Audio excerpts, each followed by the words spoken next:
Hello, ಎಲ್ರಿಗೂ ನಮಸ್ಕಾರ. ನಾನಿವತ್ತು ಒಂದು ಮದುವೆಗೆ ಹೋಗೋಣ ಅಂತ ರೆಡಿ ಆಗಿದ್ದೀನಿ. ನಾನು ಯಾವಾಗಲೂ ರೆಡಿ ಆಗೋದು, ಅದಕ್ಕೋಸ್ಕರ ಬ್ಲೌಸಿನ ಬಗ್ಗೆ ಹೇಳಬೇಕಾಗಿತ್ತು. ಫ್ರಂಟಲ್ಲಿ ನಂದು ಈಗೇನು ನಾನು ಹಾಕಿದ್ದೀನಿ, ಈ ಬ್ಲೌಸು ತುಂಬ ಗ್ಯಾಪ್ ಇದೆ, ಮಿನಿಮಮ್ 3 ಇಂಚು ಗ್ಯಾಪ್ ಇದೆ ಫ್ರೆಂಡ್ಸ್. ನಾನು ಅವಾಗೆಲ್ಲ ಮುಂಚೆ ಹಿಂಗೆ ಸ್ಟಿಚ್ ಮಾಡ್ತಾ ಇದ್ದಿದ್ದು. ಮತ್ತು ತುಂಡ ತೊಡಿ ಈಗೆಲ್ಲ ಸ್ಲೀವ್ ಲೆಂತು ತುಂಬ ಇಲ್ಲಿವರೆಗೂ ಇಟ್ಕೊತೀನಿ. ಇದೆಲ್ಲ ಕಾಟನ್ ಸ್ಯಾರಿಗಳು ವೇಸ್ಟ್ ಆಗುತ್ತಲ್ಲ ಅನ್ನೋ ಕಾರಣಕ್ಕೆ ಅವಾಗೆಲ್ಲ ತೊಗೊಂಡ್ಬಿಟ್ಟು ಸ್ಟಿಚ್ ಮಾಡ್ಕೊತಾ ಇದ್ವಿ. ಸ್ಲೀವ್ ಲೆಂತ್ 5 ಇಂಚ್ ಇಟ್ಕೊಂಡು ಈಗೆಲ್ಲ ಇಲ್ಲಿವರೆಗೂ ಇಟ್ಕೊತೀನಿ, ತುಂಬ ಚೆನ್ನಾಗಿ ಕಾಣಿಸುತ್ತೆ ಅಂದ್ಬಿಟ್ಟು. ಮುಂಚೆ ಎಲ್ಲ ತುಂಡ ತೋಡು ಹೊಲ್ಕೊತಾ ಇದ್ದರಿಂದ ಫ್ರಂಟಲ್ಲಿ ಗ್ಯಾಪ್ ಬರೋದ್ರಿಂದ ಏನು ಪ್ರಾಬ್ಲಮ್ಮು ಅಂದರೆ, ನಮ್ಮ ಚೆಸ್ಟ್ ಏನಿರುತ್ತೆ ಅದು ಬಂದು ಫ್ಲಾಟ್ ಅಂತ ಅನ್ನಿಸ್ತಾ ಇರುತ್ತೆ, ಅಷ್ಟು ಕಂಫರ್ಟಬಲ್ ಆಗಿರಲ್ಲ. ಅದೇ ನಾವು ಫ್ರಂಟಲ್ಲಿ ಗ್ಯಾಪ್ ಕೊಡಲಿಲ್ಲ ಅಂದರೆ ಚೆಸ್ಟ್ ಆಗಿರ್ಬೋದು ಅದೆಲ್ಲ, ಅಂದರೆ ಶೋಲ್ಡರ್ ಡ್ರಾಪು. ನಾನು ಇದು ಬಂದು ಫ್ರಂಟಲ್ಲಿ 8 ಇಂಚು ನೆಕ್ಕನ್ನು ತೆಗೆದುಕೊಂಡಿದ್ದೀನಿ.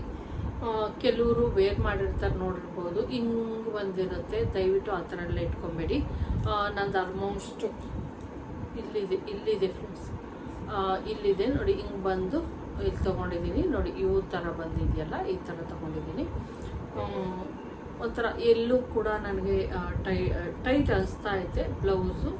ಅಂದರೆ ಇಲ್ಲಿ ಫ್ರಂಟಲ್ಲಿ ನಮಗೆ ಏನು ಗ್ಯಾಪ್ ಕೊಡ್ತೀವಿ, ಆ ಗ್ಯಾಪ್ ಕೊಟ್ಟಾಗ ಫ್ರಂಟಲ್ಲಿ ಅನಿಸುತ್ತೆ. ಮತ್ತು ಬ್ಯಾಕಲ್ಲಿ ನೋಡ್ತಾ ಇರ್ಬೋದು, ನಾನು ಯಾವುದೇ ಒಂದು ಡೋರಿ ಅವಾಗೆಲ್ಲ ಡೋರಿ ಇಟ್ಕೊಳ್ಳೋ ಫ್ಯಾಷನ್ ಅಂದ್ಬಿಟ್ಟು ಇಟ್ಕೊಂಡಿದ್ದೆ. ಆದರೆ ಈ ಡೋರಿ ಇಟ್ಕೊಳ್ಲಿಲ್ಲ ಅಂದರೂ ಕೂಡ ಇದು ಯಾವುದೇ ಡ್ರಾಪ್ ಆಗಲ್ಲ.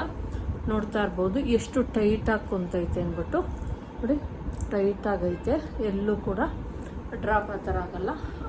ನಾನು ಆರ್ಮೋಲನ್ನು ಇದಕ್ಕೆ ತೊಗೊಂಡಿರೋದು, ಆರ್ಮೋಲ್ ಬಂದು ನೋಡಿ 8 ಇಂಚನ್ನು ತೆಗೆದುಕೊಂಡಿದ್ದೀನಿ. ಹಂಗಾಗಿ ಕರೆಕ್ಟಾಗಿ ನಮ್ಮ ಕೈ ಕಂಕ್ಲೆ ಏನಿದೆ ಅದು ಕರೆಕ್ಟಾಗಿ ಕೂತಾಗ ಏನು ಪ್ರಾಬ್ಲಮ್ ಆಗಲ್ಲ ನಿಮಗೆ.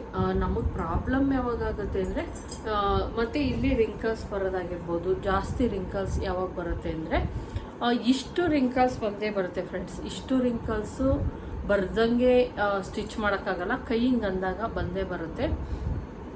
ಒಂದು ರಿಂಕಲ್ಸ್ ಇಲ್ದಂಗೆ ಸ್ಟಿಚ್ ಮಾಡೋದಕ್ಕಾಗಲ್ಲ.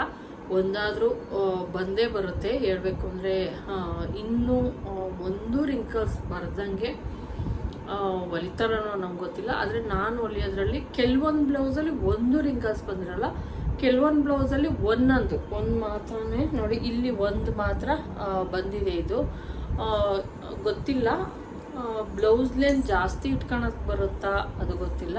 ಇಲ್ಲ, ನಾನು ತುಂಬ ಉದ್ದ ಎಲ್ಲ ಏನಿಟ್ಟಿಲ್ಲ. ಮತ್ತು ನೋಡಿ ಇಷ್ಟು ಇಟ್ಕೊಂಡಿದ್ದೀನಿ. ನಾನು ಸೈಡಲ್ಲಿ ಒಂದು ಸ್ವಲ್ಪ ಕಟ್ ಮಾಡಿ ಅಂತ ಹೇಳ್ತೀನಲ್ಲ ನೋಡಿ, ಈ ಥರ ಬರುತ್ತೆ, ಈಚೆ ಕಡೆ ಬರುತ್ತೆ ಅಂತ ಕಟ್ ಮಾಡಿ ಅಂತ ಹೇಳ್ತೀನಿ ಅಷ್ಟೇನೆ. ಇದು ಬಂದು ಸುಮಾರು ಒಂದು 12ರಿಂದ 13 ವರ್ಷ ಆಗಿರ್ಬೋದು ಈ ಬ್ಲೌಸ್ ಸ್ಟಿಚ್ ಮಾಡಿ. ನಾನು ಈಗಲೂ ಕೂಡ ಆಗ್ತಾಯಿದ್ದೆ, ನಾನು ಯಾವುದೇ ಸ್ಟಿಚ್ಚು ರಿಮೂವ್ ಮಾಡಿಲ್ಲ, ಏನೂ ಇಲ್ಲ, ಆಗ್ತಾಯಿದ್ದೆ. ನಾನು ಅವತ್ತು ಎಷ್ಟು ದಪ್ಪ ಇದ್ದೆ, ಇವತ್ತು ಅಷ್ಟೇ ದಪ್ಪ ಇದ್ದೀನಿ. ಹಂಗಾಗಿ ಆರಾಮಾಗುತ್ತೆ, ಎಲ್ಲ ಬ್ಲೌಸ್ಗಳು ಆಗುತ್ತೆ. ಸುಮ್ಮನೆ ವೇಸ್ಟ್ ಮಾಡಬಾರ್ದು ಅಂದ್ಬಿಟ್ಟು ಸಿಂಪಲ್ಲಾಗಿ ಕಾಟನ್ ಸ್ಯಾರಿನ ಹಾಕ್ಕೊಂಡಿದ್ದೀನಿ. ಅಕಸ್ಮಾತ್ ನೀವೇನಾದರೂ ನನ್ನ ಟೈಲರಿಂಗ್ ಕ್ಲಾಸ್ಗೆ ತುಂಬ ಜನ ಕಾಲ್ ಮಾಡ್ತಾ ಇದ್ದೀರಾ, ಟೈಲರಿಂಗ್ ಕ್ಲಾಸ್ ಯಾಕೆ ಸ್ಟಾಪ್ ಮಾಡಿದ್ದೀರಾ ಅಂತ. ಹಂಗಾಗಿ ಟೈಲರಿಂಗ್ ಕ್ಲಾಸನ್ನು ಸ್ಟಾರ್ಟ್ ಮಾಡ್ತಾ ಇದ್ದೀನಿ. ಜನವರಿ 1ರಿಂದ 3 ತಿಂಗಳಿರುತ್ತೆ, ಕಂಪಲ್ಸರಿ ಸೇರಿಕೊಳ್ಳೇಬೇಕು 3 ತಿಂಗಳು. ನಾನು ಅಂದರೆ ಬೇಸಿಕ್ ಬ್ಲೌಸ್ ಇರುತ್ತೆ, ಬೇಸಿಕ್ ಡ್ರೆಸ್ ಇರುತ್ತೆ, ಮತ್ತು ಡಿಸೈನ್ ಡ್ರೆಸ್ಸು, ಡಿಸೈನ್ ಬ್ಲೌಸು, ಇಷ್ಟು 3 ಮಂತಲ್ಲಿ ನಾನು ಹೇಳ್ಕೊಡ್ತೀನಿ.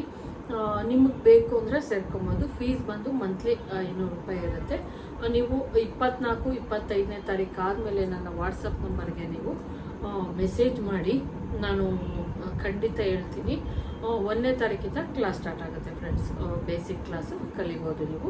3 ತಿಂಗಳಿರುತ್ತಷ್ಟೇ, ತುಂಬ ಟೈಮೆಲ್ಲ ಏನು ಬೇಡ, ಆರಾಮಾಗಿ ಕಲಿಬೋದು ನೀವು. ನಾನು ಹೇಳ್ಕೊಡೋ ಮೆಥಡ್ ಇಷ್ಟ ಐತೆ ಅಂದರೆ ಮಾತ್ರ ಸೇರ್ಕೊಳ್ಳಿ. ಇಲ್ಲಾಂದರೆ ಇವ್ರು ಹೇಳ್ಕೊಡೋ ಮೆಥಡ್ ಇಷ್ಟ ಆಗ್ತಿಲ್ಲ ಅಂದರೆ ಖಂಡಿತ ಸೇರ್ಕೊಳೋಕ್ಕೆಲ್ಲ ಹೋಗ್ಬಿಡಿ.